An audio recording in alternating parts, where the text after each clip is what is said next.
ሰላም እንዴት አመሻችሁ። ይህ ቪዲዮ ኤችአይቪ ፖዚቲቭ ለሆናችሁ ብቻ ነው። ሌሎቻችሁ ስክሮል አድርጉ።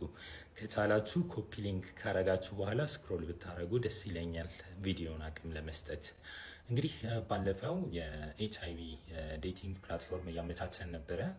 ያው የፍቅር ጓደኛ ወይም የትዳር አጋር የምታገኙበትን መንገድ ፖዚቲቭ ከፖዚቲቭ ጋር ለማገናኘት በተለያዩ መንገዶች ጥረት እያደረግን ነበር፣ እዚህ ቲክቶክ፣ ቴሌግራም፣ ዩቲዩብ በመጠቀም ነገር ግን በጣም አስቸጋሪ ነው። በቃ እኔ ሃንድል ከማረገው በላይ ነው። በጣም ብዙ ሰው አለ። እንግዲህ ለኔ በጣም አስቸጋሪ ሆኖብኛል። ስለዚህ ሰዎችን አሳይን ማድረግ ስላለብኝና ሲሪየስሊ ልንይዘው ስለፈለግን የተወሰነች ቻርጅ እናደርጋቸዋለን። ፉል ታይም ይህንን ነገር ሃንድል የሚያደርግ ሰው ስለሚያስፈልግ የተወሰነች ያልተጋነ ነገር ቻርጅ እናደርጋቸዋለን። ፈቃደኛ የሆናችሁ ሰዎች ብቻ ኮንታክት አድርጉኝ። ይሄ የቴሌግራም ዩዘር ኔሜ ነው። በዚህ ኮንታክት ልታደርጉኝ ትችላላችሁ። አመሰግናለሁ።